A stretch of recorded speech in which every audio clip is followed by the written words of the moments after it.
अगर आपको किसी ने कहा कि आपके पास क्या प्रूफ है कि आप इंडियन सिटीजन हो, तो आप आधार कार्ड दिखाओगे, मगर आधार कार्ड भी एक प्रूफ नहीं है सिटीजनशिप का।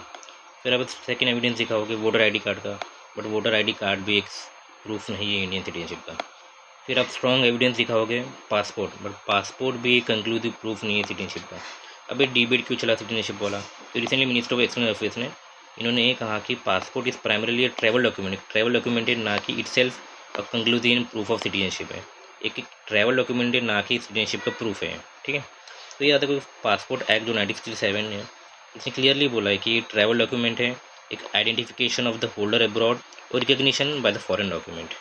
अब मेन सारे लोग कन्फ्यूज इसलिए हो गए क्योंकि ऑब्वियसली अगर जो भारत के जो नागरिक हैं उसे ही तो पासपोर्ट मिलेगा, जो भारत का जो नागरिक नहीं उसे पासपोर्ट क्यों मिलेगा। तो एज पर सिटीजनशिप एक्ट 1955 यहाँ पर क्लियरली बोला गया है citizenship create eligibility for a passport but a passport does not create citizenship. तो याद रखो सिटीजनशिप एक क्रिएट करता है पासपोर्ट के लिए एलिजिबिलिटी क्राइटेरिया, मगर passport does not create citizenship. ठीक है, अभी याद रखो कि एज पर ministry of external affairs passport एक क्राइटेरिया क्यों नहीं है सिटीजनशिप का, क्योंकि आपको जैसे पता होगा पासपोर्ट बनाने के लिए रिगरस वेरिफिकेशन पुलिस वेरिफिकेशन की ज़रूरत पड़ती है। अगर किसी ने फेक सर्टिफिकेट या फेक बर्थ सर्टिफिकेट या फेक रेसिडेंस प्रूफ दिखा के पासपोर्ट बना लिया, मगर बाद में उसको पासपोर्ट मिल गया, तो बाद में गवर्नमेंट को पता चला कि वो तो उसने फेक डॉक्यूमेंट दिखाया था, तो उसका हम पासपोर्ट ले सकते हैं या रिवोक कर सकते हैं। तो इसलिए पासपोर्ट एक फाइनल से नहीं है प्रूफ का।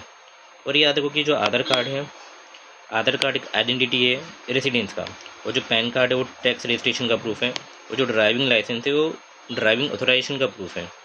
अब याद रखो कि इंडिया में आज़ादी के बाद से अब तो यूनिवर्सल सिटीजनशिप कार्ड नहीं बनाया है। तो सिटीजनशिप का प्रूफ क्या है, ये मल्टीपल कॉम्बिनेशन है लीगल डॉक्यूमेंट का। एक बर्थ सर्टिफिकेट होना चाहिए, पेरेंट्स का सिटीजनशिप रिकॉर्ड होना चाहिए, सिटीजनशिप सर्टिफिकेट होना चाहिए, और एज पर सिटीजनशिप 1955 के हिसाब से रिकॉर्ड होना चाहिए गवर्नमेंट के डेटा में, और अदर सपोर्टिंग डॉक्यूमेंट। तो याद हो कि इंडिया के पास अब तक जैसे नेपाल या जो आजू बाजू वाले कंट्री हैं उनके पास प्रूफ है, स्पेशली नेपाल के पास एक यूनिवर्सल सिटीजनशिप कार्ड है, पर इंडिया के पास अब तक यूनिवर्सल सिटीजनशिप कार्ड नहीं है। तो ऐसे ही ज्ञान के लिए ज्ञान कोश ज्वाइन करिए। ठीक है, स्टे ट्यून, फॉलो करिए मेरा चैनल। Thank you.